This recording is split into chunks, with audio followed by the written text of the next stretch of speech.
We live? Yep. Good morning, Vietnam. It's Singapore. Oh, yeah, Singapore's this weekend, isn't it? Yeah, they're all there already. Good morning, Singapore. Good morning, Singapore. It's, in fact, 12 a.m. in Singapore, where many of our friends and compatriots, families, are ready to game. They're gaming all Shirley. Trenton betrayed us, and he has joined two other teams, so I told him to give us his jersey back. Oh. Yep. Two teams? Yeah, so we can't... How did he join two teams? Good evening from Belgium. Hey, welcome in. I don't know, he posted last night that he is on both DJB, which I forget what that stands for. That's the team that Colin's on. And TCG, but not True Champion Gaming, of course, True Cactus Gaming. CEO Ryan Trent, you're dead Cactus. to us. Trent, you're dead to us. Yeah, I told him I saw him change his name, and I added him at like 1 a.m, and I said, "Don't forget where you came from, trader. I'll take that jersey back." So that was pretty funny. That's good. We've made it to the show. We're only 10 minutes late. We're never late. A wizard always arrives exactly when he's... Precisely when he means to. Yeah. Jesus, Steven. Whatever. I was distracted. Yeah. Lots of distractions this morning. There's a lot of... So yeah, they're things. not organized in a way that is helpful. Yeah, I see that. Yep. And there's no way to... Rav, what are we doing? How do I sort these? If I hit the money button is just the CSRs. Yeah. And my money button's not working. But today, team, we're going to talk about some spoilers as we are on the tail end of spoiler season. I was hoping...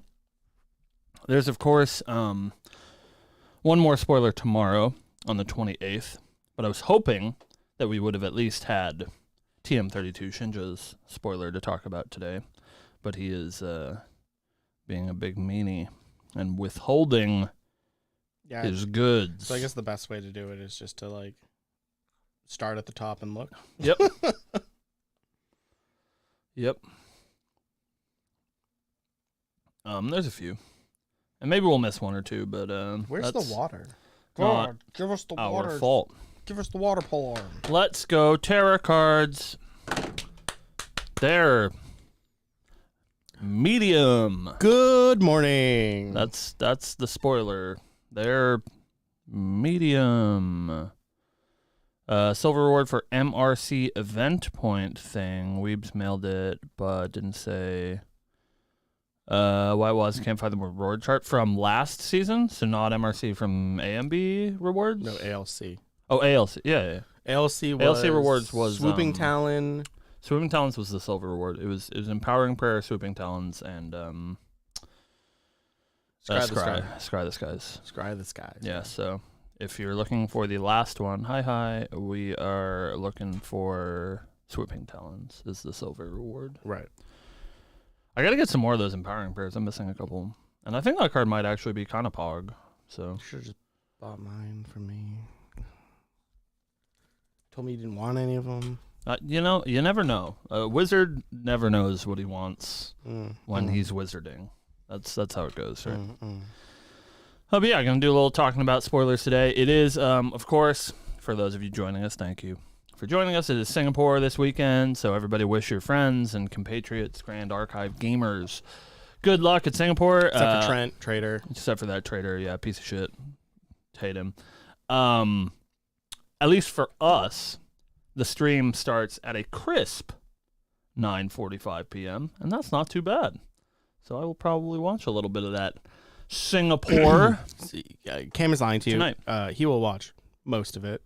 Yeah. I don't have to open tomorrow, so Wow. there's a 40K event tomorrow, so Paul. I get to come in at like noon. 2 hours late, but Yeah. I get to sleep till 11 like I did today, and I was up till 5 a.m. today, so could be up until 5 a.m. tonight. I heard some bad news. I don't know if it's been announced yet, so maybe on the hush hush if you're watching the podcast live, but Kel's plane got so hideously delayed that he's not going to make it to Singapore. Oh, yeah, that's sucks. tough. It sucks. He had a connecting flight. Shout outs to Kel. It got delayed by like 2 hours, so he missed his flight to Singapore, and the next flight would have got him there like Saturday night or something. And he would have had to wait in the airport for 13 hours. So he canceled. I don't believe he's gone. It's real sad. So I don't know what the coverage situation is over there, but at least flown and who else is doing coverage? Oh, flown and Igni. I was gonna say. Yeah, I was like, it was someone that wasn't in the community fully. He's in the community. We love it. He is. Yeah. Hi, Igni. He does not watch the show, but he could. He could. Big fan of your Twitter posts, X posts. What is it called anymore? Big Shadowverse gamer, a lovely gentleman. Yeah. So I can't read. Got stuck in Amsterdam for a day. Ugh. Yeah, it's tough when you're like, when your itinerary is so tight that he was like looking to show up today, Friday before the event, which is like very normal for an event that you're working, right? Right.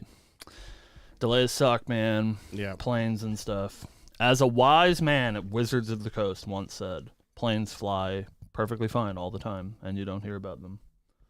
You only hear about when they're not flying, exploding and crashing into towers and stuff. Yep. That's why my friend Christian won't fly because he's like terrified of Could it. be 9/11 Right. all over. It's like that could be my plane. I could never go into the sky. I'm like, Chris, it's not going to be. We're allowed to make that joke, by the way. Yeah, it's been 20 years. We're New Englanders, It's like right over there, It's like right over there, okay? Like, come on, come on. We know. Oh, yeah, God. It happens. Anyways, Grand Archive, huh? What a game. Speaking we're of excited. games, I'm down bad, guys. There was an announcement today. If I can stop you, Okay. I would like to do that on the show proper. Oh, okay. Okay. Sure thing. So we'll put a pin in that, but we have some stuff to talk about. Oh boy. It's not Grand Archive. A little bit of a slow week right now. Obviously, we're midway through spoiler season, so for anyone just joining us, we're going to talk about some spoilers today. We're going to keep it just so that you guys are interested, because I know that you ultimately you don't give a shit what we say. we're just two idiots that sit behind this desk and talk at you. So to keep it interesting, we're going to keep it to the SRs and URs today. So the more interesting ones, we don't have to look at like Unbroken Mustang and be like, is this card good? Nah, probably not. Cam's a hater on all the horse cards, and I think some of them are actually probably pretty good. I think the ones we're going to talk about today that are SRs are pretty good. Yeah. But the Unbroken Mustang, I don't know if he's making the cut. So yeah, we're just gonna talk about. What SRs about and Trusty URs Steed? today. That thing's like a 15-15. That's true. Yeah. He's broken. Yeah, But he's always been broken. Like Yeah, we've known that for 2 years now. Yeah, when you're all like playing at a high level event, and someone's like, "Yo, I'll cast my Trusty Steed," and it kills you. Just remember us. We'll probably be at that event, and you can get us to sign it. Yep. We only sign Trusty Seeds, for the record. I will sign your promo your promo library witches if you want. I will only sign Trusty Steeds or CSR Arisanas. Yeah, and I will sign your promo library witches and Trusty Seeds. Right. Perfect. I won't sign the CSR; those are a little bit pricey. But you know, a $200 library witch, I'll sign no problem. Right? Well, will you sign like a Lancelot? A CSR Lancelot? Yeah. Oh yeah, less fuck than yeah. $200. Yeah, right? yeah. That card's like $20, Yeah, right? it's like $20. Who gives a shit? Right? I will actively buy a playset of CSR Lancelots for $80 if you would like to sell it. Deal. I'll sell you mine. I don't Perfect. have any. All right. Well, I guess you ready to get started, Steve? You know, Yeah, let's get this properly started. All right. Woo woo. Woo woo. Oh, we have to do our shout out. Yeah. Superhuman, love your stuff. If you ever want to be on the show, please come out. We'd love to have you out here. You could crash through our table and then sign the pieces. That'd be awesome. Whoop whoop. Fuck this shit. It's become so far removed that I like people are gonna come into the chat and they're gonna be like, "Did I miss something? Like, what the fuck are they talking about? Who's crashing through the table?" Superhuman. We'll link you. We were talking with Steve right before we turned on the camera about making a new intro for the podcast because it's been a minute. We could update our VX, but maybe we see if we can get Superhuman to be in the. Oh my god! Be like, can we use your clips of you jumping through the table saying "fuck this shit"? My god, that'd be good. Could you imagine? Oh, that's probably bad for our image. The goddamn dream, but it would be pretty sick. It's the goddamn dream. But all right. Let's get this show underway. Woo whoop. All right. You ready, Steve? I am ready. I thought that's what the whoop whoop was. It was the sign that I was ready. Okay. Hey, what's going on, everybody? Welcome to War in the Podcast, a Gundam TCG podcast. I am your pilot, Cam. With me, as always, is Steve. Hi, Steve. Hi, Cam. You know, pilots. It's been a long road, but here we are. And I just gotta say that I hope that you all, clean your cockpits out and yeah. Yeah. Nice. Yeah. Hey, welcome to Lineage Break's Grand Archive show. Yeah. There was that one made me laugh in the shower. And I was like, that's the one. Yeah. That's the one. You like War in the Pocket, Steve? War in the Pocket is really, it's a good one. Good. Yeah. That's really good. We're not doing that. War in the Pocket is our new sideshow because Bandai made an announcement this morning. War in the Podcast, Steve. It's so funny. Yeah. War in the Podcast. Yeah. Get it? Funny. Yeah. Anyways, Bandai made an announcement this morning, and Cameron was so kind enough to share it with me and tag me in it.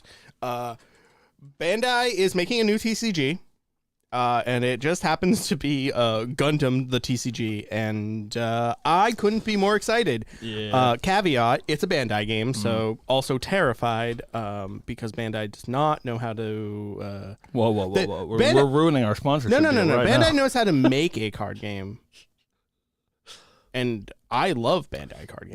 There it is. We're going to clip that one. We're going to send that to their PR team. However, I love Bandai card games. However, they power creep them way too quickly.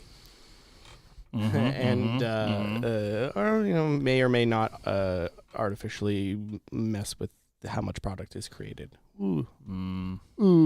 Event exclusive, mechanical promos, staples that you need to pay buku bucks for or win events. Anyways, but we're very excited, and soon maybe you can come to Lineage Break for all your Don't Gundam TCG needs. Count your chickens until they hatch, Steven. I'm just Got saying. announced today. I'm just saying.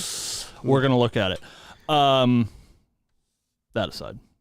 Hey, guys. Hi, I'm Steve Gluman. Welcome to Lineage Break, a Grand Archive TCG podcast. I'm your host, Cam. This is Steve. We do this show. We talk about Grand Archive. We're in Spoiler season. We have a odd week today. We've said several times, anybody who is a fan of the show, a devout, I don't, we're not famous. Let me make as many caveats as I can.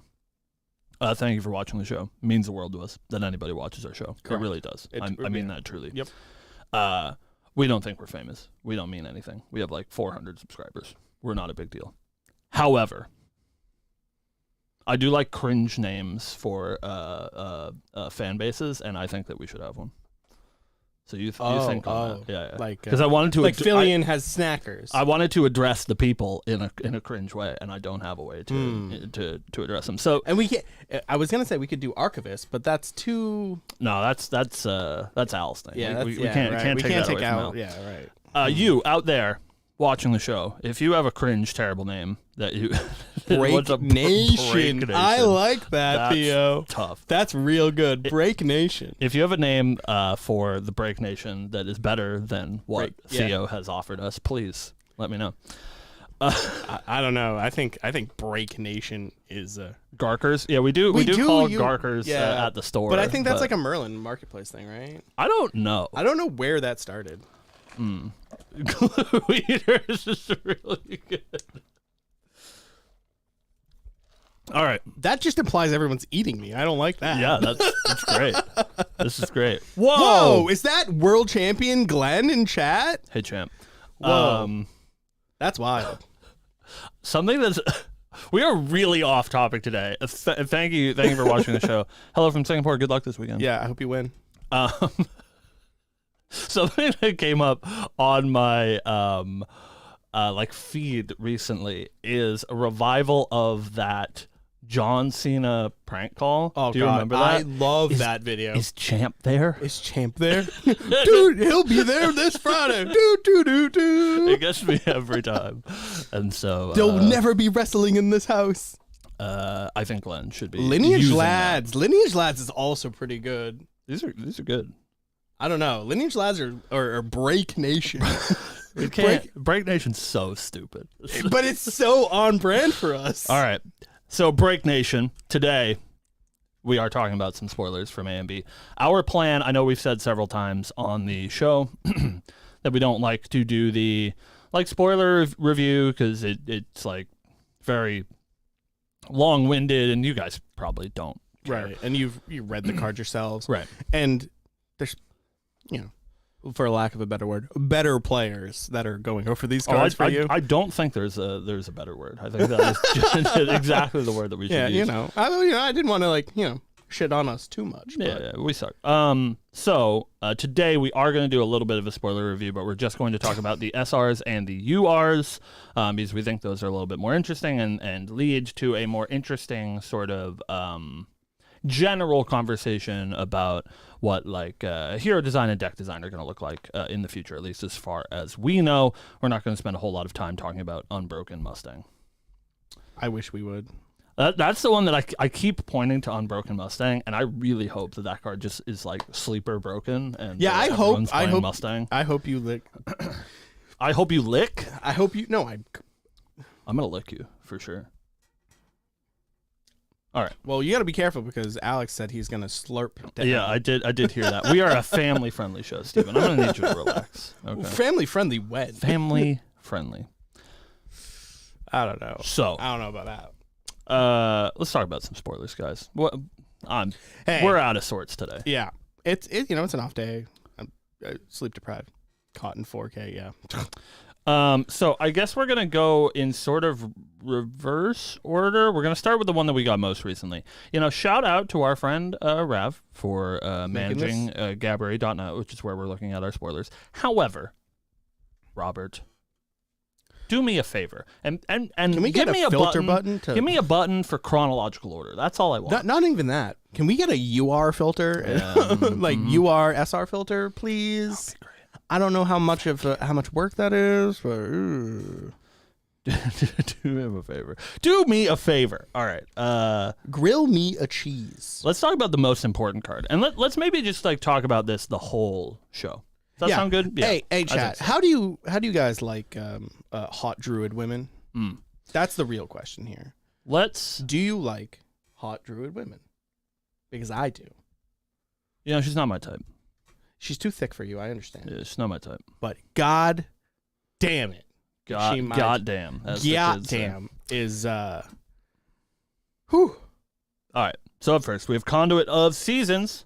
It's a 2-cost Terra ally. Cleric human, 2 huge reasons to play her. If damage would be dealt to Conduit of Seasons while your shifting currents face west, prevent 2 of that damage. On attack, if your shifting currents face east, recover 1 and draw a card into your memory. She is a 2-cost, 2/3.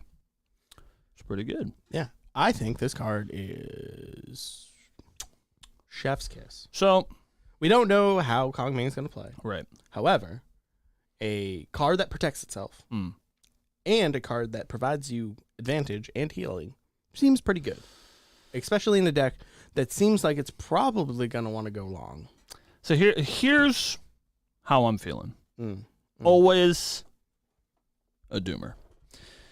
We saw a couple of tarot cards. These are the first tarot cards that we've seen. We're not going to talk about the other ones, like I said. We're just going to focus on a big ol' Conduit of Seasons. Correct. And this card does seem like pretty good. It's fine.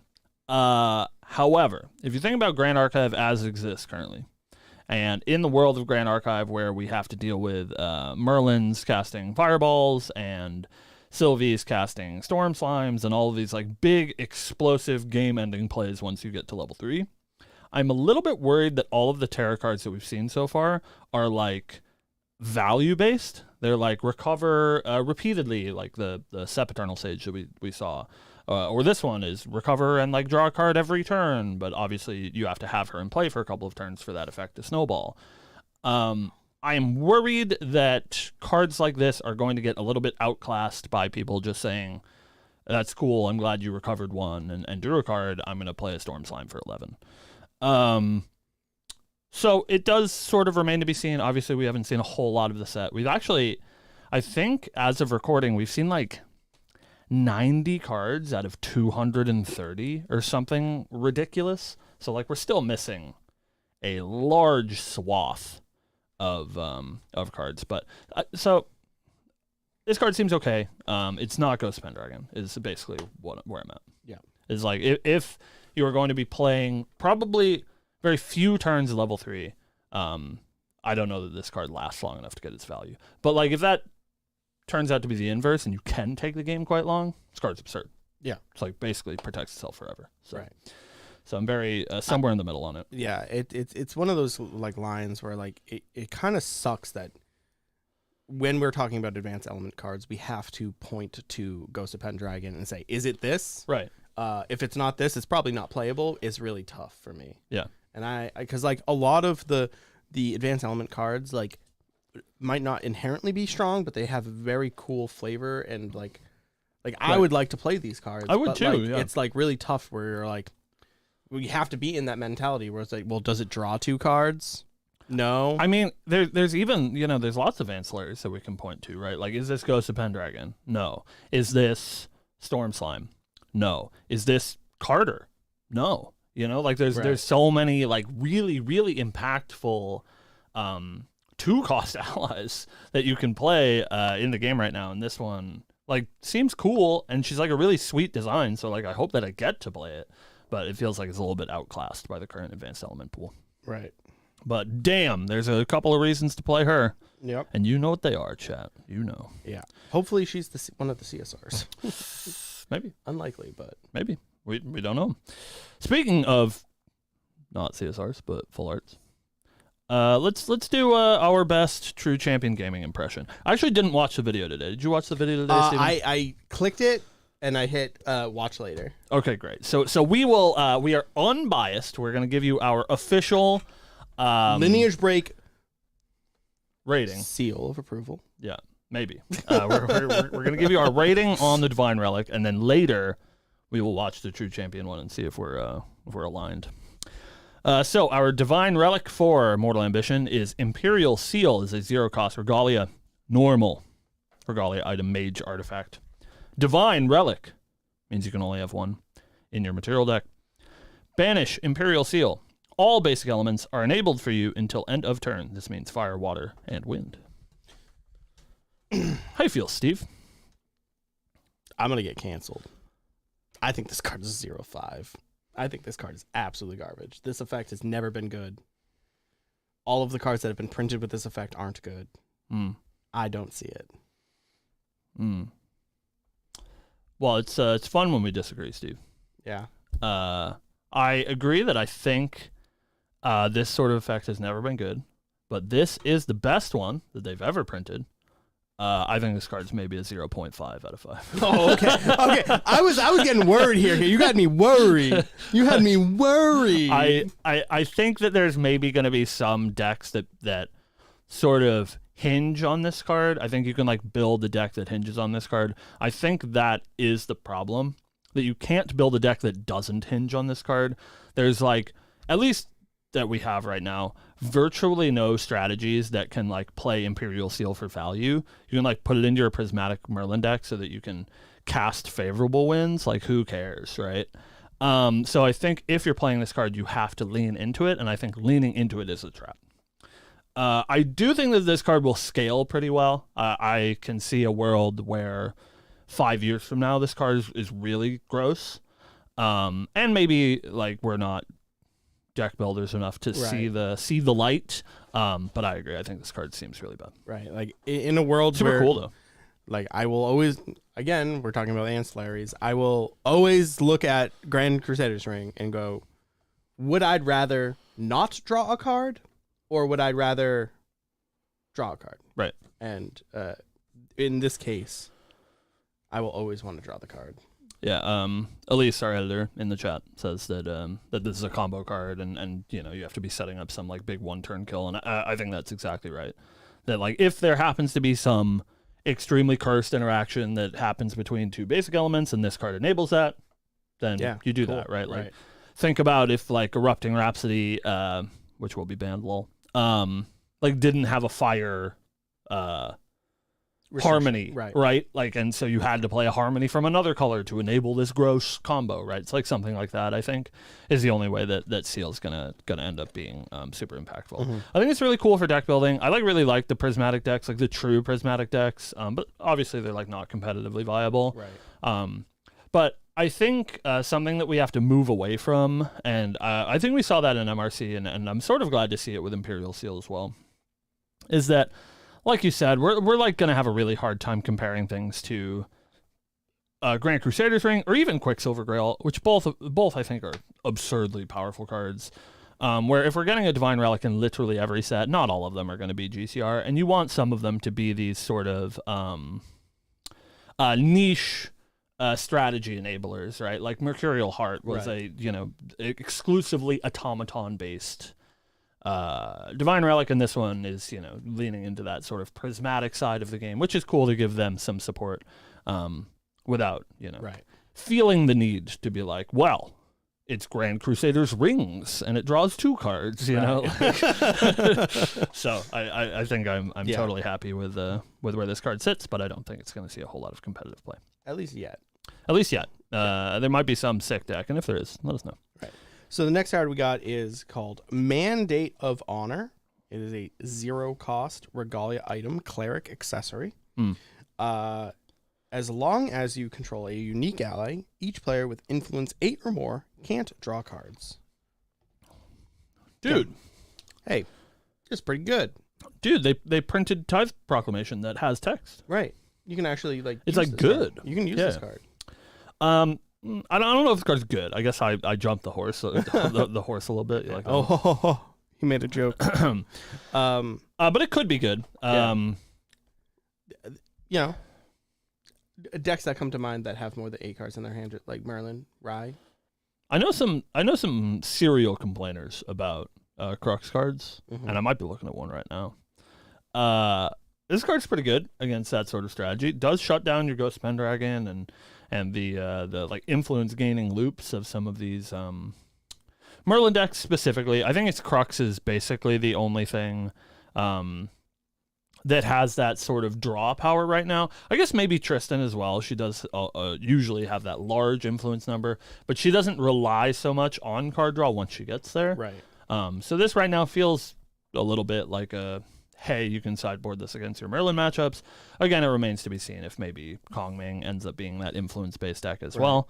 But it feels like probably a more functional version of Tithe Proclamation. Yeah. Obviously, Tithe Proclamation replaces itself, right? So it has a little bit more value, but this seems, if you just want to shut off your opponent drawing cards, it is a little bit more reasonable. And there's a couple of like cool interactions that you can do with this as well. The thing that immediately came to mind for me was Ravaging Tempest, which was, used to be a combo with Tithe Proclamation as well. Where you can sort of push your opponent past that influence number and then stop them from drawing cards. Interestingly enough, it also stops their draw step. They just cannot draw cards. Yeah, that's pretty cool. So if you push them past that influence, you can just stop them from drawing cards altogether, which is pretty cool. All right. Do you want to talk about Dragon's Dawn? I know it's been around for a while, but I see that you pulled up. It was the next UR, right? Be a little holistic today, at least as far as our 9/27 date goes. Right. The next card we have on our list, we have definitely talked about on the show because it was one of the first spoilers we saw in the beginning of the spoiler season. This is Dragon's Dawn. It's a 1-cost fire Regalia weapon, warrior polearm. As an additional cost to materialize this, you have to banish 3 fire element cards from your graveyard. Class bonus, on attack, you may discard a fire element card and have a Dragon's Dawn deal 2 unpreventable damage to champion. If you do, the attack gets +2. On champion hit, draw a card. This is a weapon with 2 attack and 3 durability. I think this card sucks. Oh, yeah? No, it's very good. Yeah, I was going to say, what the fuck are you talking about? Card's super good. Especially after we've seen Jin text, like this card is wild. Yeah, it's absurd. Probably attacks for like 6. Right. For a long time, we've been talking about cards like Rending Flames with this card, or just like truly not okay. Yeah. The fact that Jin wakes up, that we know now that Jin wakes up, truly not okay. You can attack with this twice, draw 2 cards. The fact that in the late game, dealing yourself damage is like actually a benefit. Yeah. Man, this card's so insane. Yeah. I would be shocked. Like, I think, I don't know. Again, we haven't seen the whole pool yet, and so you guys always have to take an episode like this with that grain of salt. But like, holy dude, why are you not playing fire? Right? Like, I think that the cards in the other elements are gonna have to be so insane for you to not want to leverage something like Dragon's Dawn. Yeah. Yeah, God, man. I just like thinking about this now. And that, what was that new Rending Flames for Warrior? Oh, it's Guardian, right? Never mind. But yeah, it does work with the old classic Rending Flames. Yeah. Obviously, you get that wake up text. And I believe, let's see. Dude, look at them. They're so smart. Dragon's Dawn is an on-attack, this attack gain, so you don't get it twice if you wake up Jin, but you can do it twice if you wake up Jin. Speaking of worse versions of Dragon's Dawn, we have Sundering Moon, which I think we might have touched on before, but again, we're going to be a little bit holistic today. Talk about what we can. We have Sundering Moon as a 0-cost Regalia. Wind, Regalia weapon, warrior, polearm, has Jin bonus on enter if you control 2 or more wind element allies. Sundering Moon gets +1 attack until end of turn. Jin bonus, pay 2 reserve.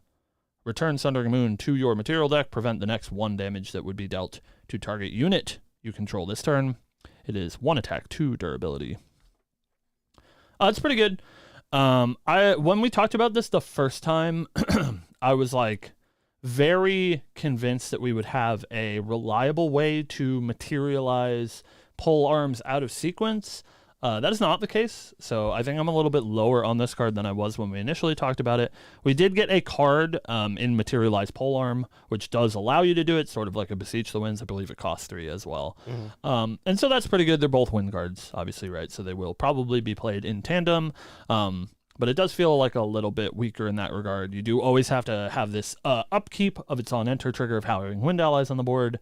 And you don't really want to use that second ability unless it is A, super impactful, or B, you have a way to cycle Sundering Moon back out. So I think it is going to find a home, I think sort of like these Wind Robots decks, right? Where it's going to find a home in these aggressive decks, but I don't think that it's going to be in every Jin deck, whereas I think like Dragon's Dawn, it doesn't matter what your fire strategy is, you should have a Dragon's Dawn in your deck. I don't know that that's necessarily true with Sundering Moon. Right. So, up next, we have a very interesting card. 2 huge reasons to play this card. 2 huge reasons to play this card. We have Heavenly Guide, which is a Norm ally cleric human, 3 reserve cost. It has level 2+. On enter, if an opponent controls a non-spirit champion with a card on top of its lineage that wasn't played, level up your champion. So this states that if your opponent dungeon guided the previous turn and you played this card, you level up. Yeah, I think it's worth hovering on that a little bit because as a tournament organizer, I've gotten several questions about this from like newer players or ones that are a little bit less familiar with the intricacies of the rules. So the way that Heavenly Guide works is exactly what Steve said, is if your opponent, currently in Grand Archive, is if your opponent has played a Dungeon Guide, that is the only thing that fulfills Heavenly Guide's condition.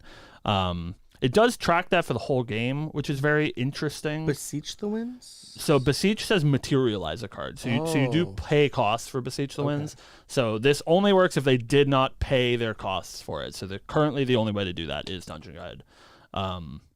Maybe we'll have some more in Ambi, but right now this is basically the anti-Dungeon Guide card. So far, this is my favorite design in the set. Yeah.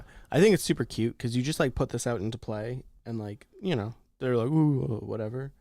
And then they level up and with Dungeon Guide and you go, displace? Displace it. I think I think the level 1 is like fine, right? Like your level 1 understanding of Heavenly Guide. And I see a lot of like people are saying it in chat and I've heard a lot of it in the Discord as well, that this is like your sideboard piece for Dungeon Guide, right? You're playing against Dungeon Guide, you bring in your Heavenly Guides. You know your opponent wants to play a DG.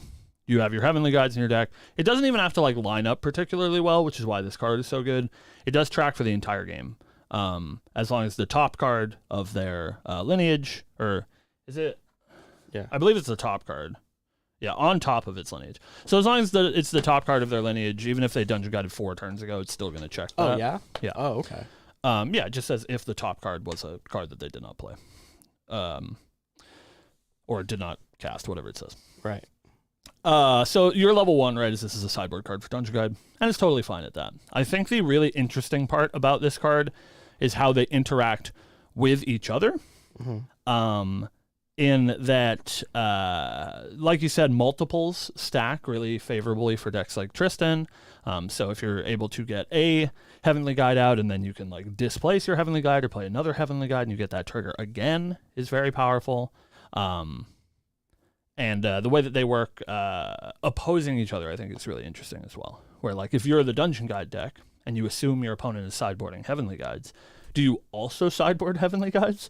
So you can like Dungeon Guide to 2? Oh, I guess that's super cute because if they Heavenly Guide you, you can just Heavenly Guide them right. back. Yeah. That's cute. Yeah, so I think it's a really interesting game of chicken that it enables and allows for some like really powerful game states that I think can only be enabled by a card like this. Because it is like truly a +2 if you're going from level 2 to level 3.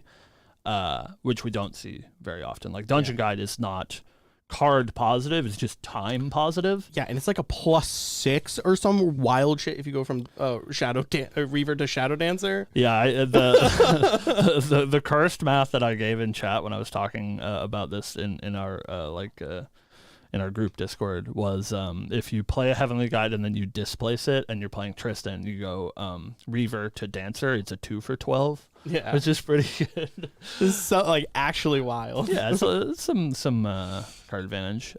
We got an actually from Noel Chess Club, Noel in the chat, that says if they use Fire-Blooded Oath, you can displace your Heavenly Guide, and that counts. I'm sorry, I did forget about Fire-Blooded Oath. Yeah, let me go dust those off. They're worse now. Let me dust them off so that I can get countered by Heavenly Guide.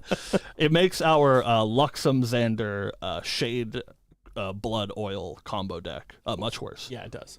Yeah. So we have to leverage our Fire-Blooded Oaths. All right, next on the list is the card. The one.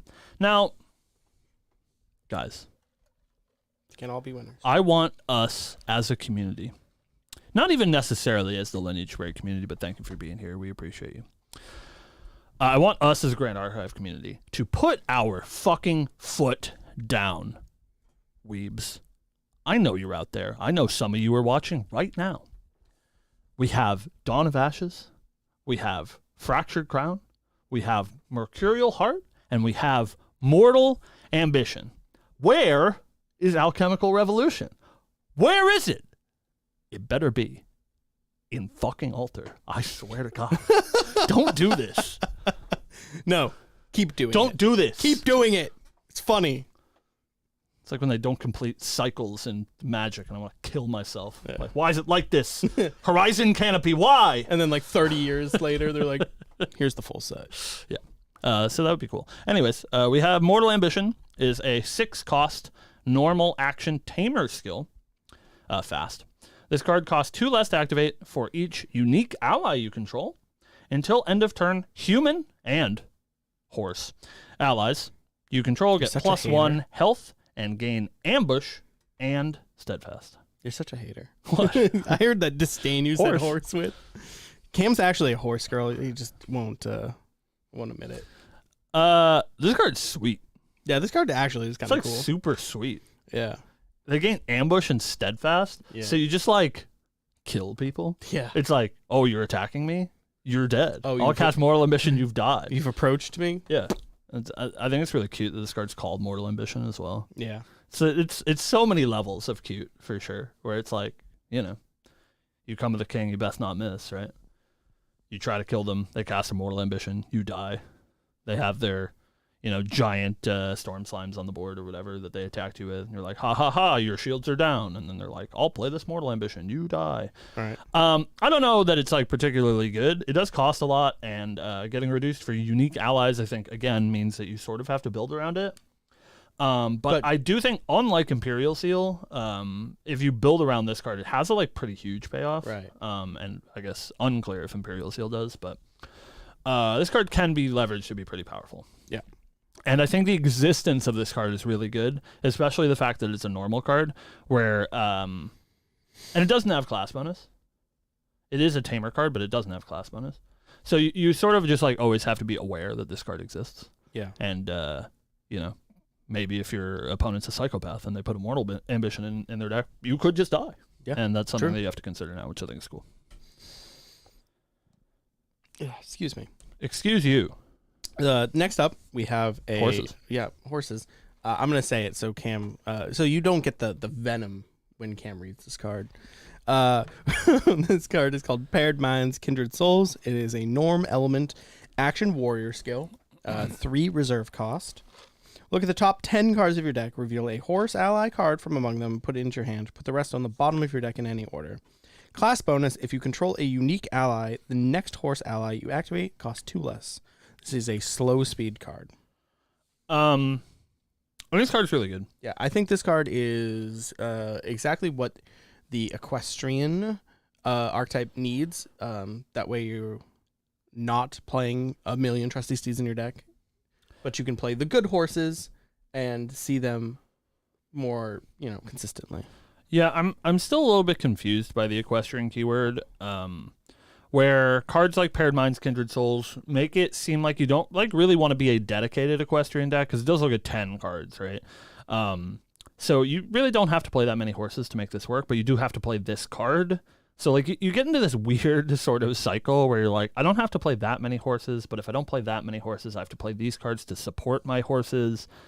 And then it's this whole Runeblade issue where you need your two halves of your deck to come together. You need your horse, and a lot of the horses that we'll talk about today need their unique ally in play to have their text. And so It's like they are really good if they're together, because that's how horses work. But they're really bad if they're not. So I'm sort of jury's out. I think that there is going to be a horse deck that's good. Some sort of, allies deck, but I haven't quite put it together in my brain. And I probably won't put it together in the physical real space either. So. But it could be cool for all you horse girls out there. Yeah. Up next, we have... Speaking of horse girls... Is it not a horse girl? It's a dude, and they have tigers. Yeah. So up next, we have Sun Quan, Seal Bearer. It's a Norm, unique ally, tamer, warrior, human. 4 reserve cost. Level 1+, on enter, put a buff counter on another target ally you control. Level 2+, allies you control with a buff counter, lose pride. This is a 2 power, 3 health ally. I think this is a slam dunk for tamer decks. The woo demands obedience. Yeah. Dude, Kumai's art goes crazy. Yeah. I like this art a lot. I do. Super cool. Yeah, it's always pretty good. Whenever we see it, there's always such nice details. Yeah, I think this card is great for tamer decks. There's long has been the issue where Pride has stopped tamer decks. Mm-hmm. But now you play your, I don't even remember what it's called. Virtus. Well, I wasn't thinking Virtus. I was thinking the ape. Silverback Gorilla. Tempest Silverback. Tempest Silverback. Now you play your Tempest Silverback, put a buff counter on it, and it doesn't suck anymore. I'm thinking about Virtus. Yeah. Being like a 12-5 or whatever that has Pride 10, but you're like, no, he doesn't. Here you go. I got you this counter. Go attack them for 12. Yeah. I hope that tamer decks exist, because right now there are no tamer decks. There's only slime decks. Yeah. And so maybe we will get tamer decks back, and that would be cool, because this card, seems pretty good. It's pretty good, even if you're not level 2. And this is just it's a 4 cost, virtually 3/4. Mm-hmm. It's pretty good. That's Ace and Protector without any sort of upkeep, right? Mm-hmm. So yeah, I think it's all right. Something that's pretty interesting is that this is also a warrior card. Not that it has class bonus, but it's strange. It's a warrior card. But yeah, could be cool. I don't know. What do you think, Tamer? Alan actually has multiple tops this season, both as wind and water Geldis-based tamer decks. Thank you, Theo. That's I did not know that. There you go. There are tamer decks. They're playing Alan, and this is great for Alan. You put this on your Geldis, and he loses his pride. Yeah. Hey. Permanently. All of the people that I have talked to recently and told them that Geldis is a bad card, maybe you were right. It's not a bad card. Geldis kind of fucks. Okay. Up next, we have Unbroken Mustang. I was gonna make that joke too. You're so smart. I think the gate is next, right? Did I miss anything? I think it's gate time. It's gonna be. That's where I'm at. So we keep the show rolling. Cute made Fireball. Cute made Mage Fireball. Right. She's cute. Next we have Hulao Gate, Sun's Ascent. 3 cost fire, unique domain, warrior crossroads. Whenever a unit declares an attack, deal 2 damage to it.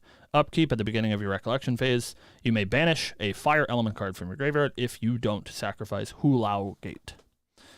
I think this card's all right. Yeah, I think this card is pretty cool. I think it's got a very attainable upkeep, which is good for a unique domain, or for domains in general. A lot of them have pretty difficult upkeeps, especially if we talk about the SRs from the first set. Were pretty difficult to upkeep. Hulao Gate seems pretty easy, and there are some decks that this really shuts down.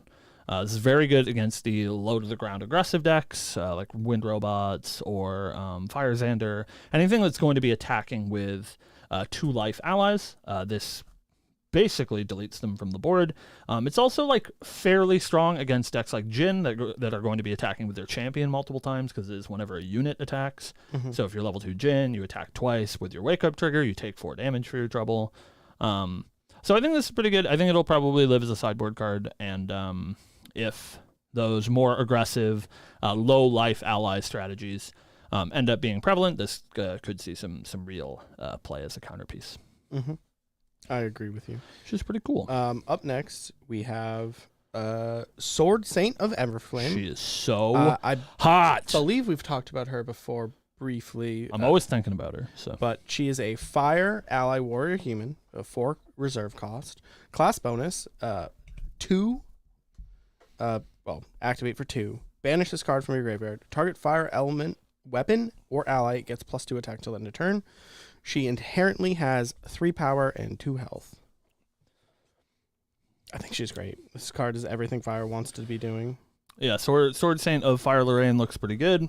I think it's quite strong. Gives you another discard outlet. You know, obviously we're big Tempered Steel fans, but it is nice to have some other cards that generate value when they're discarded. Sort of leaning into that fire aspect of putting fire cards in your graveyard, using them for resources. This is pretty huge to not only enable allies to like get over breakpoints or push for lethal, but it can also be used on weapons. And so again, like we said with like Dragon's Dawn and the interaction with Rending Flames, there are lots of things that you can do to make cards like Rending Flames or these sort of like multiplicative damage effects a lot stronger now with cards like Sword Saint of Everflame. So I think she's a pretty easy slam dunk. I think she'll see a lot of play in these aggressive fire decks. Even like a little bit costed, like 4 is a lot, but 4 for a 3/2 is a pretty reasonable body. So yeah, I think she will definitely see some competitive play. I, Steven, would like to talk about another one of my favorite cards from this set so far, which I think is super cool and extremely cute. I'm gonna do my best to pronounce it. So we have Chow, maybe Chow, Cinder Keeper. She's a 2-cost fire unique ally, assassin, tamer, animal, human, cat. One more time: assassin, tamer, animal, human, cat. She has stealth, naturally.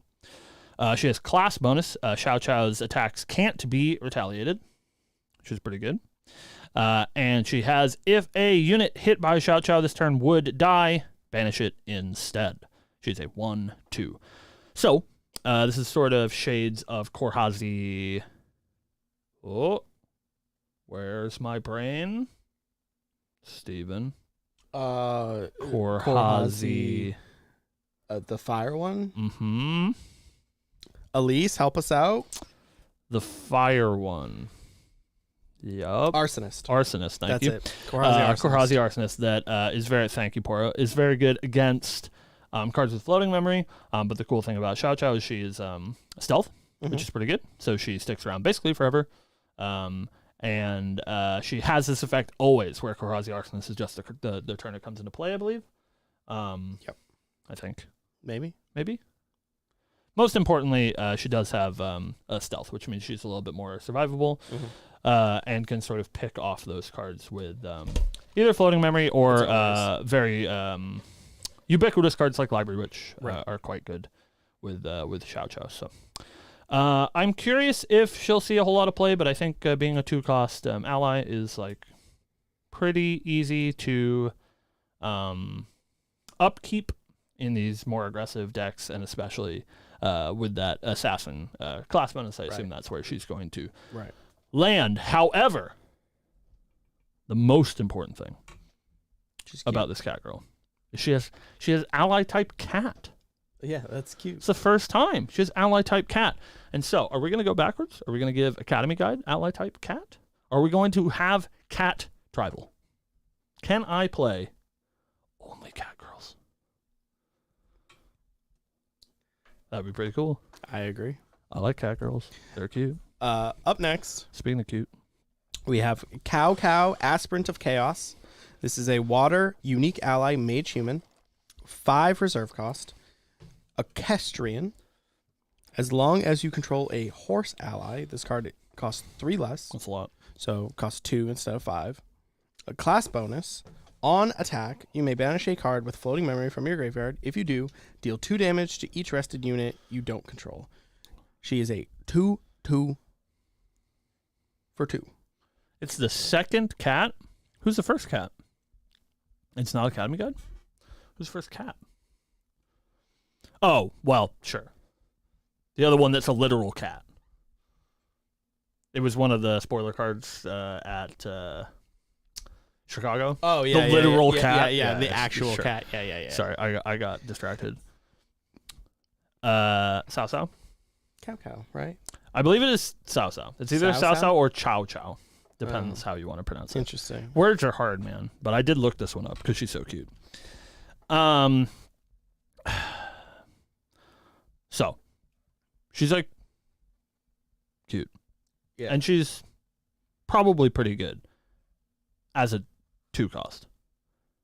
As a 5 cost, she's really bad. And we're getting back into that equestrian theme where with her horse that we'll talk about in a second, they're great. They're like kind of absurd together, right? Correct. But alone, they suck. Correct. So it's like, do I have to build my whole deck to put these 2 allies into play? And then my opponent's like, I'll play a Sparkleite and and you lose? Yeah. I don't know. She's super cool, though. She is so cool. She's so cute. Probably going to get a I'm gonna CSR. let you read the next one because they ain't no way. There ain't no way I'm gonna try. And chat, I would like, I love doing this podcast, of course, but I am also a caster by trade for Grand Archive. So if you know how these words are actually supposed to be pronounced and I am hideously butchering it, please let me know because I do have to learn all of that in the future, at least for the ones that are going to see competitive play. So it's a good card, man. I hope you have to say this word a lot. All right, so speaking of Cao Cao, we have Cao Cao's horse is Zhu Ying, Shadow Mare. It is a 2-cost water unique ally mage tamer beast horse. Mage tamer beast horse. Pride 3, attainable for sure. As long as you control a water element unique human ally, Zhu Ying loses pride and has stealth and true sight. This is a 3/3. Card is This card is so fucked. That's This so is like wild. maybe the best ally they've ever printed, provided that you have a water unique human in play. You don't have to play Sao Sao though. That is true. There's a lot of available You could options play right now. Lunette.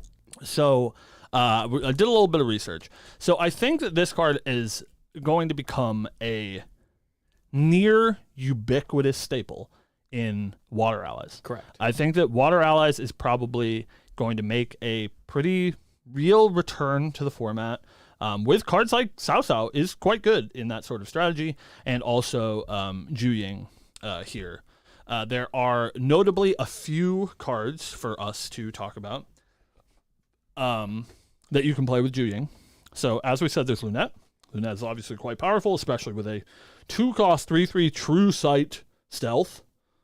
It's absurd. Mm-hmm. Works with Nia as well, as Nia is a water unique ally and does fit into that sort of water allies strategy. Mm-hmm. And then, as Chad has said, Naya is also a unique water ally human that you can leverage. And this is I guess it doesn't have class bonus, but it is a mage card. You can do some mage things. Right. Cao Cao, also a mage card.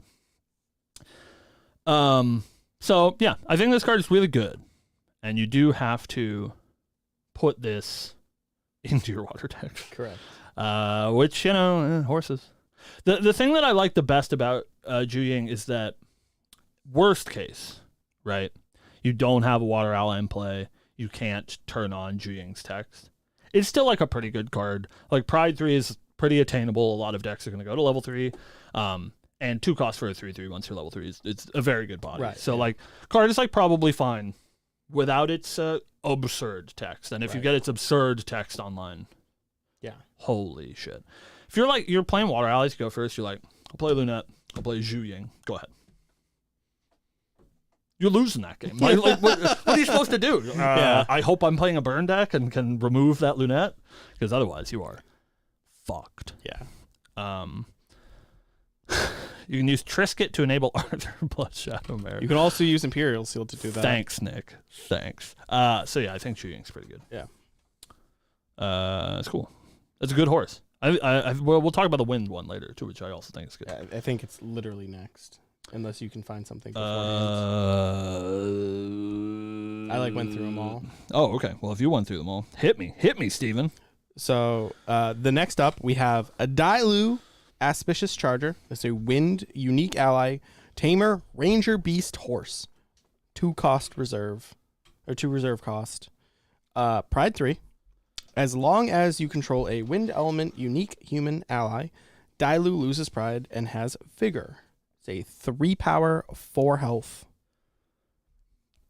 So again, a 2 cost, 3/4. It's very good stats. However, I think compared to Zhu Ying, this card is much weaker. I think so as well. Does not defend itself. Doesn't have. If this was like intercept instead of vigor, I think that would be quite huge. Mm-hmm.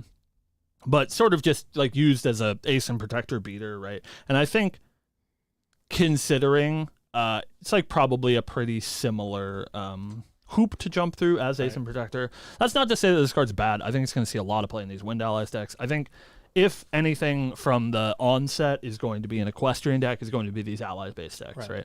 Like your big advanced element decks, your control decks aren't really going to be leveraging these horses. Yeah. But I do think that the ally decks probably are. But the card's pretty good. I think it's a little bit worse than Zhu Ying, but it is pretty good. So I don't think we've seen Dailu's Rider yet, because I don't think we've seen a wind unique. Yeah, I ally. don't think so. I was talking about this the other day. Yeah, I don't think we've seen Dailu's Rider yet, Dilu, whatever. I don't know what tell me. However, we should know who it is. I just don't know the Three Kingdoms lore, Right. so I don't remember their name. Right. But there are a few notable allies that we can mention. Parsonet turns this on. Purse turns this on. So. And it is a Ranger card. Yeah, and it's a Ranger card. So, Ranger allies might be a thing. It'd be very interesting to see.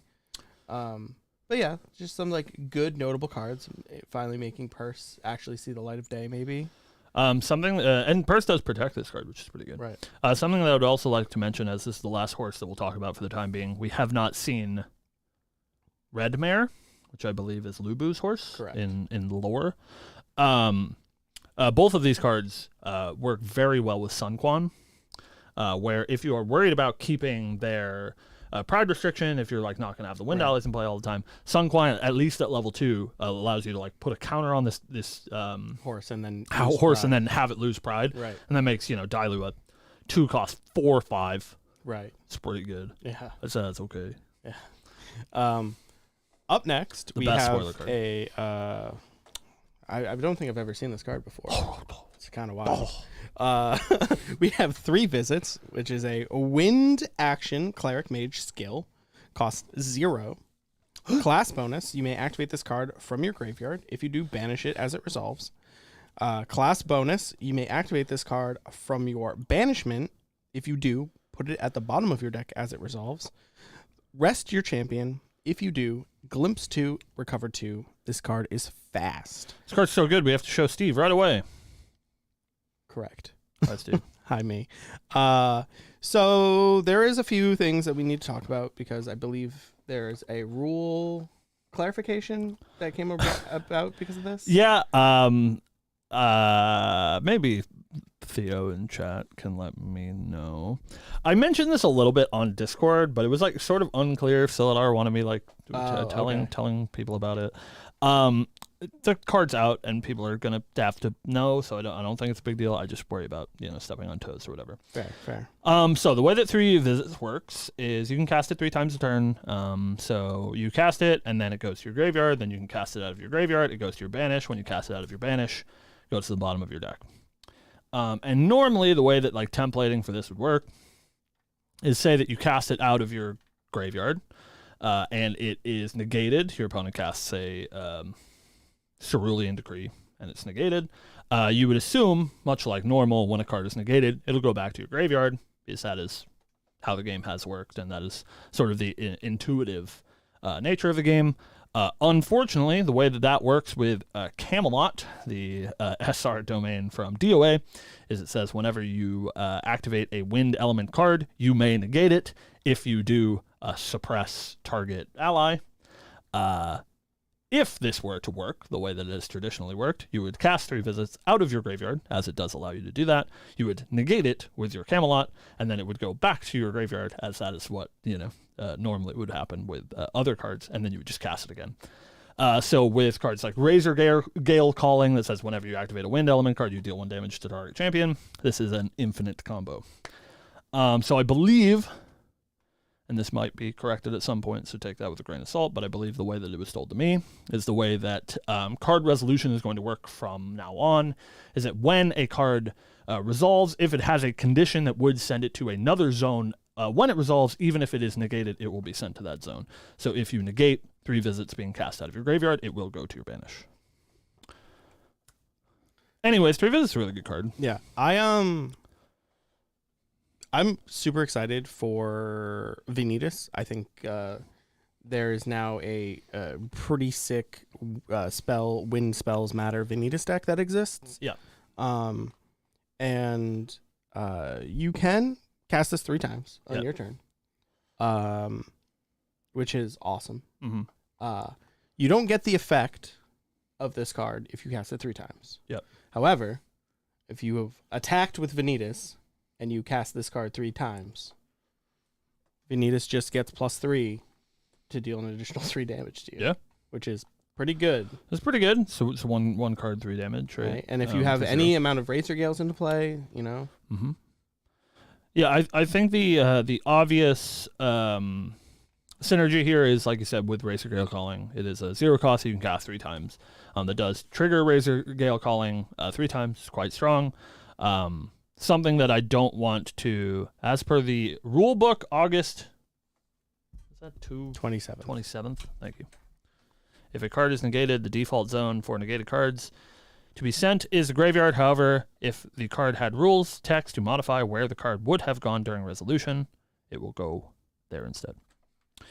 Thank you, boss man.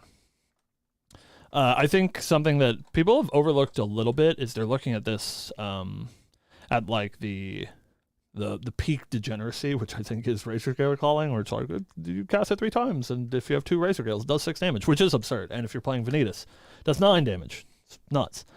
In like normal cleric and mage decks, if you just like put this in your deck, the inclusion of 4 copies of this card in your deck means that you are probably casting this card every turn of the game, the entire game.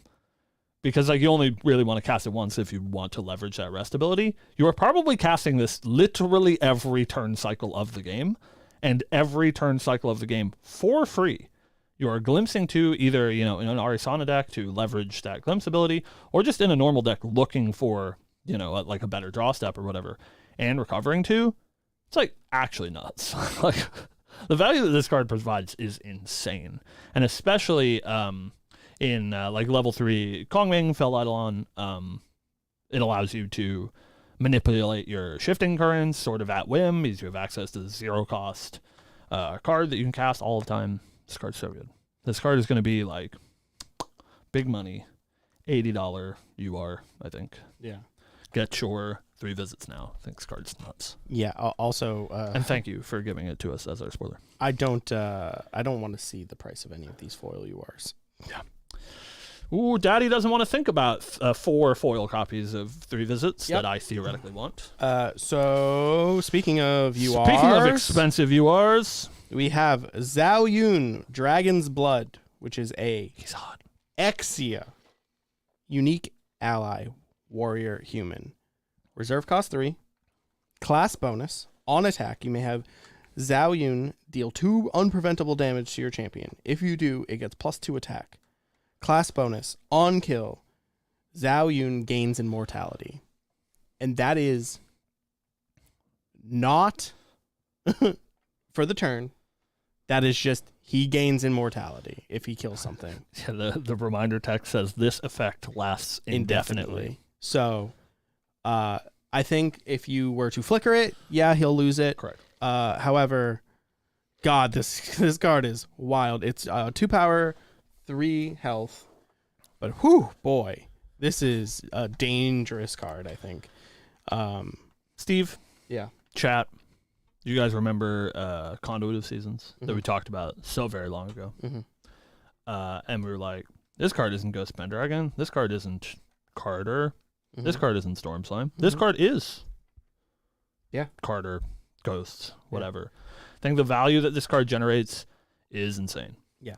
All you have to do is kill a shield mate, and then now you have a 2/3 that can't die, and you're swinging it every turn. He is somebody in chat asked, is the +2 attack until end of turn? It's this attack gets +2. So he himself doesn't get +2. Yes. It's his current attack. Yeah. However, again, like we said when we were talking about Dragonstone, the ability to damage yourself is usually going to be a net positive for Jin, and especially since this is an Exia card, you are definitively at that point of the game where, like Dragon's Dawn, maybe you're not, and damage does like sort of matter in the early game. Once you're casting Zhao Yun, you're going to be at the point where you're okay with dealing yourself damage. And so basically what Zhao Yun is a permanent immortal Gildas. Correct. Which is just so insane, right? Like we've been leveraging the power of Gildas having 4 power for 2 years. And this is just Gildas all the time that you cannot kill. Yeah.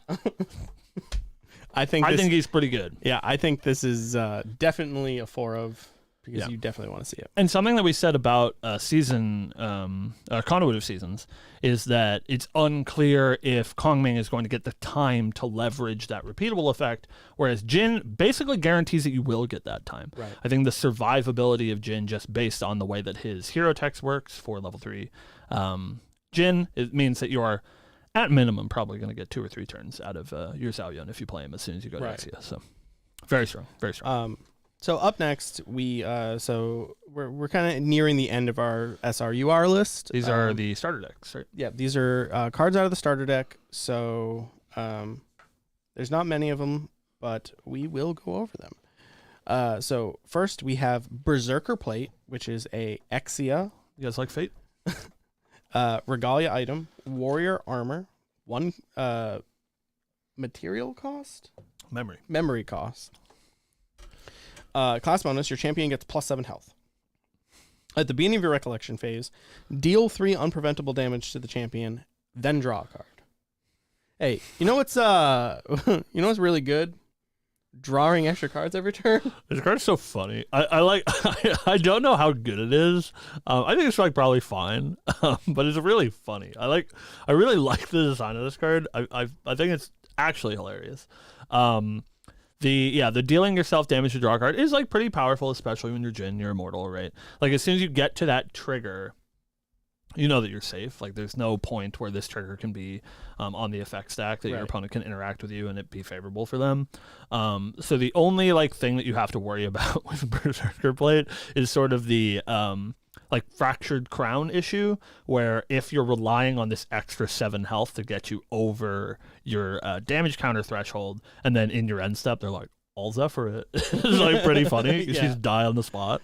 I think the design of this card is really really awesome. And I think it's got some cool play to it. Yeah, I think Fracturize is a kill spell. Yeah, it's like I'll kill you. I'll fracturize your Berserker Plate. Yeah, it's like pretty cool. I really like this card. I think it's super well designed. But like as I said in the dev stream, Exia is the element of risk reward.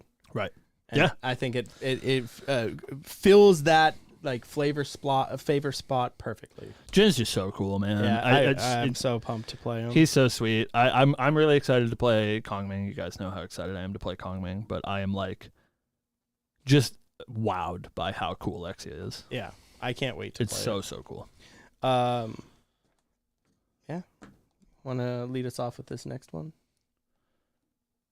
Yeah, I forgot about this card. Okay, so we have Shuangji of Sacrifice, which is a 1 cost. Oh god, I zoomed in too far.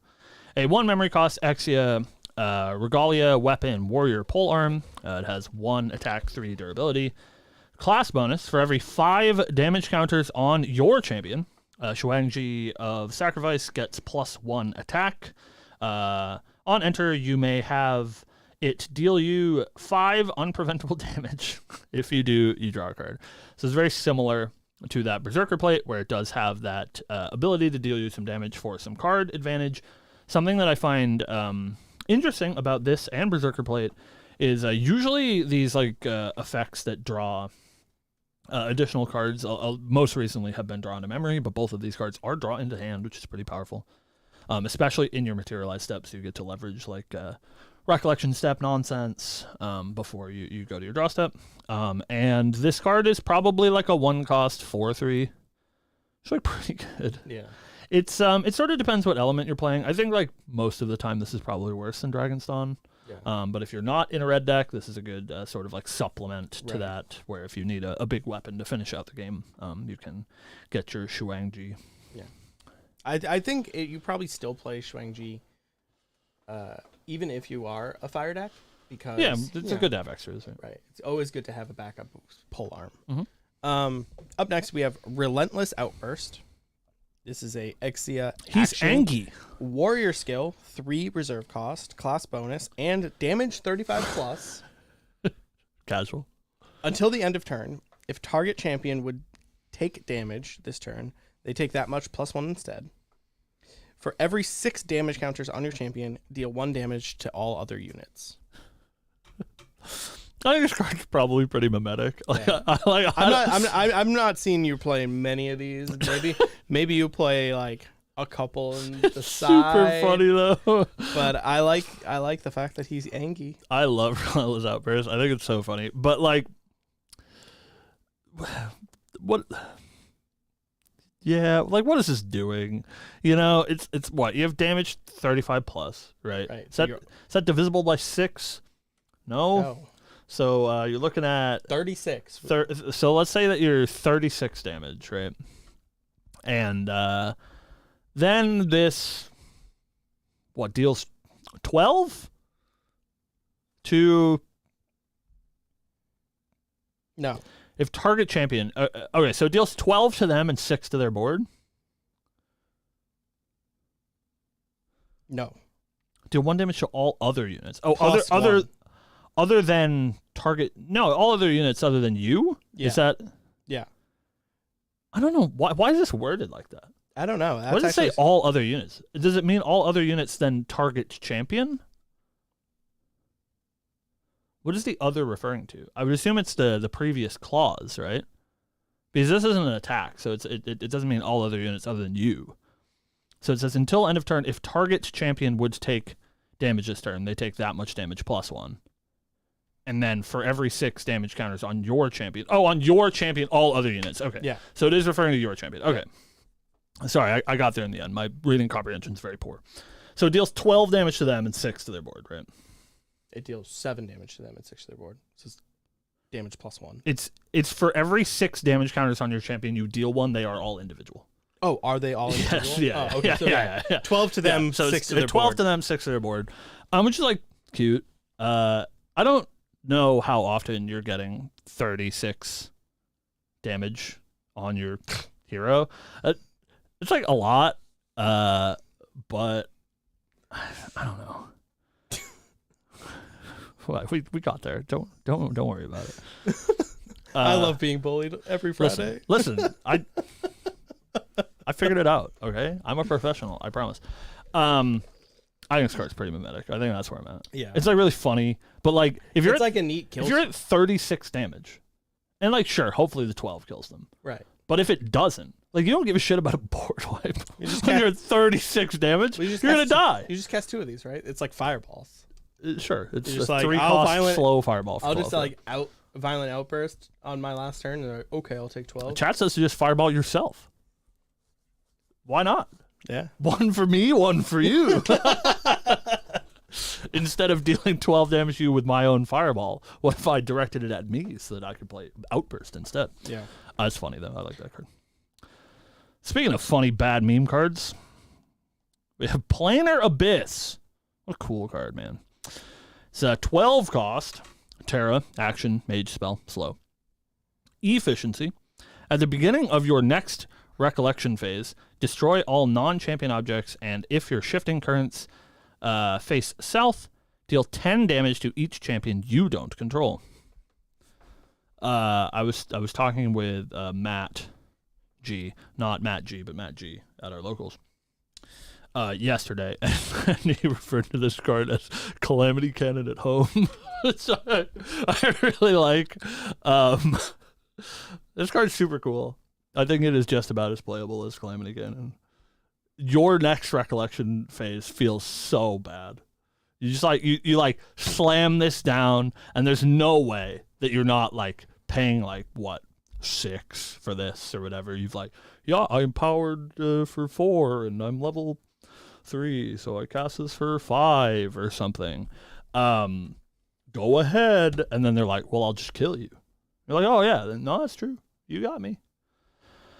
I think this card's unfortunately far too mimetic. It is just Calamity Cannon. I'm going to try really hard to make a deck that gets to play Planar Abyss. I like, in my heart of hearts, I know it's impossible, but my dream scenario is somehow you like empower or get enough levels or whatever to cast a bunch of these all at once, and you're just like, I'll cast 3 Planar Abyss. Go. And then on your recollection turn, they die. I just want like to tell you one thing. Yeah. Let your heart be your guiding key. Yeah. Planar Abyss. Yeah, it's I'll try, but I think it bad. I think I will be playing Outburst though, because I think like Outburst is like probably fine. It's like mimetic, but probably castable. I think Planar Abyss might just be bad. You're probably there. Yeah. But it's fucking sick. Look at that art too. That art goes crazy. Yeah, it's sick. She's so just hot. like blowing up everything. I wish she would blow me up. I think that's it. I think that's all we got That comes to the end of our SRUR journey for now. September 27th, 2024. Until, Shinja gets around to Yeah, like posting we his know he spoiler has video. one. What a guy. right? Everybody, if you're watching the show live, I want you to go on to Twitter. And start bullying Shinja. And I want you to @ Shinja and just say Wenja. All right? Oh, at Shinja Wenja. And you send that on Twitter, and I will like and retweet all of them. But yeah, that's all that we've seen for now. We are, like I mentioned earlier, in a little bit of a weird spot exactly this week, where tonight, if you're watching the show live, at least in our time zone, tonight, Ascent Singapore begins. So we have lots of friends over in Singapore. Good luck to all of our friends competing in Singapore. Of course, we hope the best for all of the Singapore natives, but we have to root for the home team. I know that that Chan Zhang and Eason Chen are over there. Trent, of course, from Lineage Break is over there. No, who? Sorry, Trent from True Cactus Gaming is over there. Yeah. Of course, shout out to our friends from Creative Shock. I know Lime's going. We saw Glenn was going as well. Yep. So good luck to all of our friends. Of course, if I didn't mention you, it means I hate you. That's not true, but whatever. So after this weekend, we will assumingly have a couple more spoilers from the content creators. We have 2 more that are scheduled to come out, and also a presentation at the end of the weekend where I have to assume we're going to see a large chunk of the important stuff, maybe like the CSRs. Right. And I would assume since we're 2 weeks away. Right. I assume that we'll have the full set list soon. Yeah, I'm not sure. They're doing. I looked at the event guide. The event guide for Singapore is up. You guys can find that on Merlin's Marketplace. Shout out to Mitch. If you guys aren't going, because they don't post those publicly, which I find a little bit weird. But we always get the link reposted in Merlin's Marketplace. They're doing a starter deck event at Singapore for the new A and B starters. So we'll at least have the full starter deck lists, but I don't know. It was like kind of unclear if they're going to be giving away packs or maybe like new event packs. If they like, maybe they do a thing like they did for the Recollection event at Worlds, where they do event pack prizes. Because that event does prize in event packs. It's just unclear. It doesn't say on the... If they're the AMB ones. Yeah, if they're AMB or not. So hopefully they're AMB. I think it would be cool to give, the lovely SEA folks a little taste of that world premiere energy. So hopefully we'll see some cards this weekend. Yeah. Yeah, that's about it. So thank you guys for watching. We will be back next week to talk about, assumingly, Singapore. And then the week after that is launch day. So we're right up against it. We are very excited. Yeah, very excited. I think we will, since it is both launch day and podcast day, maybe do a little pack openings on stream for you guys while we're sitting here hanging out. Yeah, at least a booster pack. Yeah. We'll have exactly one booster pack and we'll share it. Yeah. We'll wishbone it. Yeah, we'll rip it together, and then we'll biff the foil UR in it, and then we'll end stream. We'll biff the CUR in it. Yeah. I'll take a biffed Kongming felt Eidolon. Like if you want to send me one that's that, it's like corners bent or something for free. Fuck yeah, dude. Fuck yeah. All right. Thank you guys for watching. We will be back next week. I'm happy to report that if you guys want to watch the show live, you can find us here 12 p.m. Eastern Standard Time every Friday, usually. If you want to catch the VODs for the shows that you have missed, you can find them here on the YouTube channel. 2 p.m. Fridays. EST asterisk. However, you will all be so happy to know. You probably don't care, but you'll be so happy to know. I have edited all of the backlog VODs that need to go up. So they will probably just go up in a big bunch tomorrow. Do me a favor, because you love me, I hope. Just click on all those. They're going to get hideously low views because they'll all be posted at the same time. So do you boys a favor and hit us with that nice click on each of those and, say here or something. All right. That's it. Good night, guys. Have a good one. Good luck in Singapore. Bye. Woo. Woo. That was a long one, dude. Yeah. Whew. I'm beat. I'm beat. It's a lot of reading. Oh, you guys boy. like reading?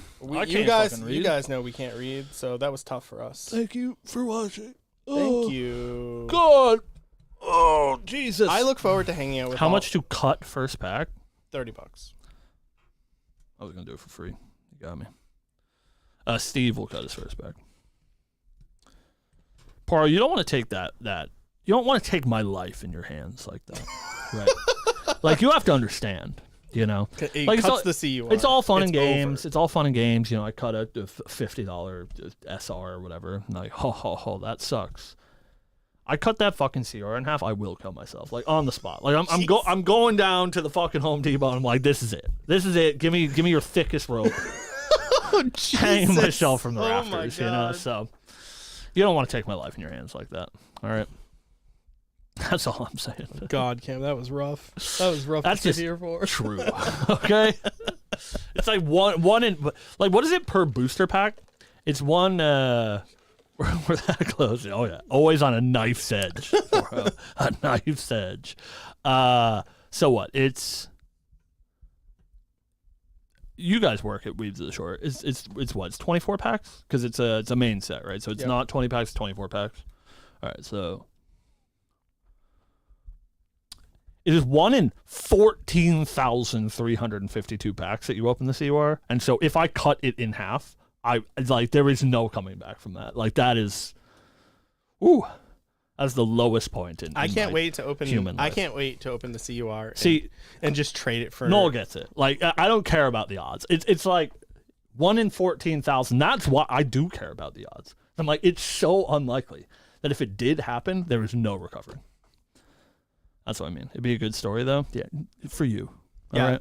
And it would make all... You'd be telling that fucking story at my wake. It would make all of the Kongming CURs worth way more money because there's one less. That's true. There's only 71. Nothing good old duct tape can't fix. That's true. Just tape it back together. That'd be great. Can I play that? Will you not allow your- that, Judge? It's not your main deck, right? Yeah, but it's like surely a marked card, right? Why does it matter? It goes into a deck that doesn't shuffle. Are you sure it doesn't shuffle? Kong Ming. All cast. Study the Fables. Um, I'm studying those fables. Remember when we were like, Study the Fables is going to be secret busted when A&B comes out? That's why they gave it a promo? I don't think that's true. I think that's incorrect. All right, now listen. Poro. Travis. I have a question for you. This is gonna be a heater, by the way. So here's my question. So in competitive Grand Archive, right? You are supposed to sleeve your material deck. It could be in the same sleeve color as your main deck, but it is not mandated to. They just have to be the same sleeve color, right? So every card in your material deck has to be matching sleeves. Doesn't have to match with your main deck, but the material deck itself does have to be matching sleeves, right? We're all on the same page. When I cast Spell Shield Terra, my opponent casts a Storm Slime. I cast Spell Shield Terra. Their Storm Slime is for 11. So I preserve my top 11 cards into my material deck. Those cards get put into my material deck, right? In the sleeves that my main deck is in, but not the same sleeves as my material deck.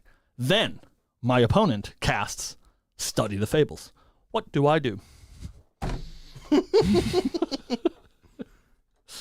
I can't randomize those. They're in 2 different sleeve colors. What do I do? And there's 22 of them. You want me to roll dice?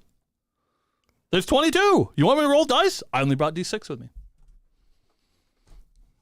What am I doing? preserve. Doesn't matter. Table 500. Preserve cards face up. Even better. Do they count? Can I reveal the preserve cards that are in my material deck so that I don't have to reveal the secrets that I've hidden in my material deck? I think Poro has a point there. Surely there's no one playing Study the Fables at any table number that matters. Oh, Study doesn't say random cards? Oh, okay. I thought it was random. Did you just choose? That's so much worse. Oh, okay. So I can just reveal the face-up cards? That's reasonable. Damn it. They got me. I thought that card was random. Why is Study the Fables so bad? Your opponent gets to choose. They're like, I'll show you these. You don't even get to see this. It's like turn 1 Study the Fables. I'll know what champion you're playing. And you say, no, you won't. I'll show you all this bullshit. Here's my Grand Crusaders ring and all this other shit. Here's my GCR, my 3 baubles, and my safeguard amulet. What am I playing? Oh, God. All right. Fine. You win this time. I've been Steve Gluman. I'm hungry. Yeah, what do you want? What are we eating today? Chad, what are we eating? Yeah, it's camp's turn to pay, so like I don't Don't tell them that. Don't tell them that. They're gonna be like, oh, ribeye steaks, you know. Yeah, dude. Hook it up. Hook it up. Don't tell them that. Hook it up. I can't. Hook it up, chat. I will fucking eat my shorts the day that Study the Fables is playable. Lobster rolls? Not a bad idea. I'm allergic. Can't do it. Oh yeah, fucking shellfish allergies. Can't God do it. damn it. Ramen's always a choice. Cheat players would find a way to play it. So it says draw a card on it. There's plenty of cards that say draw a card on it that are bad. That's one of them. Prime Boro. Rib, hot pot. I wish. Yeah, it'd be great if we could go to Hot Pot. I've never done hot pot actually. Hot Pot's sick. I'm We don't have any good K barbecue around here. I'm kept away from the Asian food because allergies make it tough. So when like people don't speak English, I have to worry about like peanuts or shellfish or whatever. But most importantly, it's because I can't use chopsticks, and so I can't go into an Asian restaurant and be embarrassed. Because I don't know how to use chopsticks. My brain just doesn't work. Poro, we get you going to Toronto, Poro? He is, I think. I want to get some hot pot. I was gonna say, we doing dinner in Toronto, Poro? We should do dinner. Yeah, let's do that. Olive Garden. There you go. That's nice white people food right there. Yeah. We love that Olive Garden. Goes crazy. Those breadsticks. Oh, God. If we were going to get pasta, though, we just hit up. Anywhere else. Yeah. Literally any other location. I'd rather get pasta at Taco Bell than at Olive Garden. But, that's just me. For sure. Sick. Get some dinner. We'll be there. We'll come down Friday morning. Yeah, we're I think we're aiming for being there like 1 p.m. Yeah. Then we leave Monday at 6 or something. Hey, we got a Theo in the chat. Can I get a roll call from one Chica Plu? Yeah. In the chat. Or is he gone to sleep? Does he At 2 also? p.m. I was gonna say, does he also have a cursed? What you want? Hey, you want to be on the podcast in Toronto? Thoughts? Now you're on the spot. How you feel about that? You're on my list. It's you and Bell, the only ones that I have to get on the list. Oh, and Tin, but Tin's never at any events. Got to get on the show. Thoughts? Sick. Nice. Pencil you in. I know that you might not have been on a podcast before, but like we'll walk you through how it works. It's very simple. Yeah. Just don't look at the camera. Right. Pretend it's not there. It's really hard for beginners, but we'll make sure that you get your sea legs. Leak AMB anymore? That's true.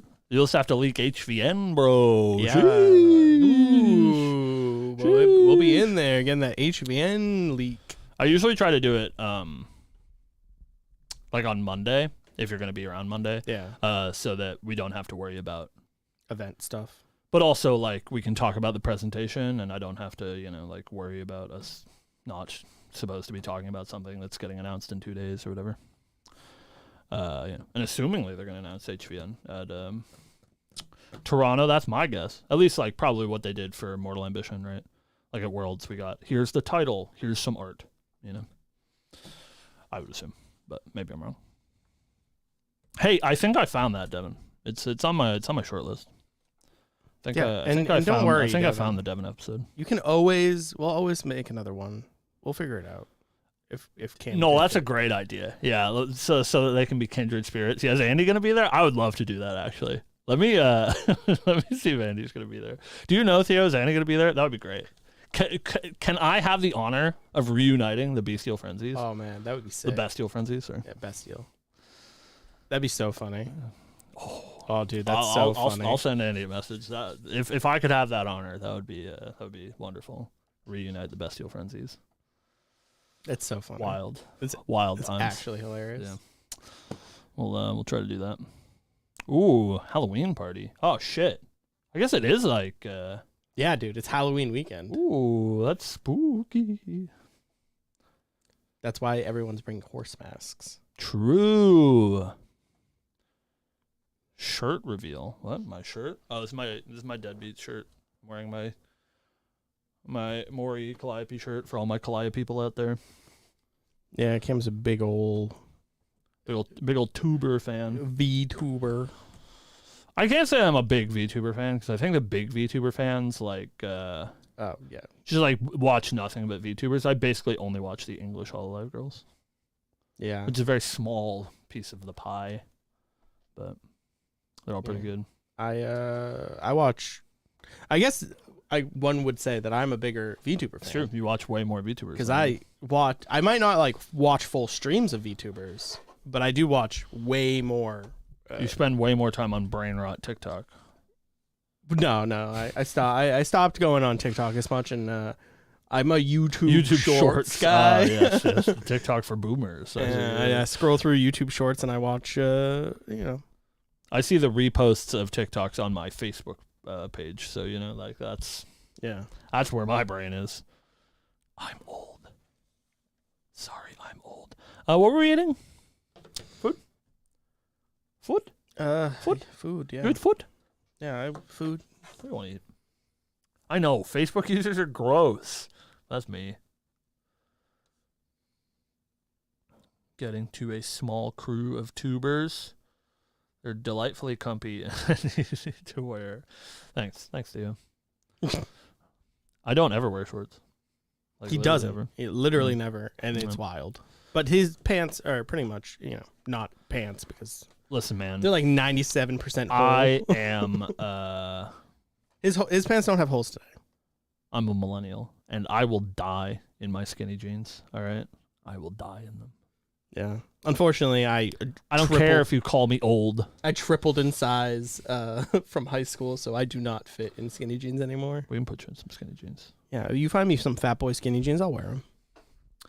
Pants are better than shorts, so true. But we're from Massachusetts, so it's mostly cold here. Yeah, which is fine. And then 4 months out of the year, it's a hellscape. Starting to chill up though. I would chill up. I was so happy when it was like 60 degrees the last few days, and then I went outside today, and it's only 73, but it felt like 90. I had I comparatively. didn't even have the AC on last night. It was like 60 degrees last night. Yeah, 74 today. Yeah, it feels like 90 because it's been so cool. And I'm just like, yeah, it's gonna be like 70 degrees all weekend. can we just like go back to being cool? Well, we were never cool, but cool outside. Yeah. Yeah. You know us northern folk. Yeah, that's actually fair. I know so many people that wear shorts in the winter because they're psychopaths. Yeah. It's like My basketball shorts in the winter is like a my buddy New England Christian staple. doesn't own a winter jacket. You wear your like Air Jordan 1s and your basketball shorts in December in Massachusetts. Yeah. 12 inches of snow outside. I see it all the time. Kids, Hey, you hungry? Yeah, I'm What hungry. do you want to eat? Food. What? I don't know.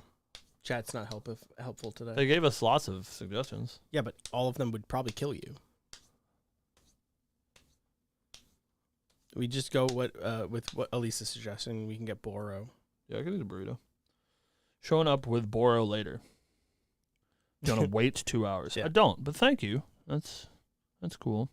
Thank you for getting me through a bit of my work shift. You're welcome. You are welcome. Let's get normal barbecue. Yeah, barbecue in Mass sucks. We though. get pig. We could get pig.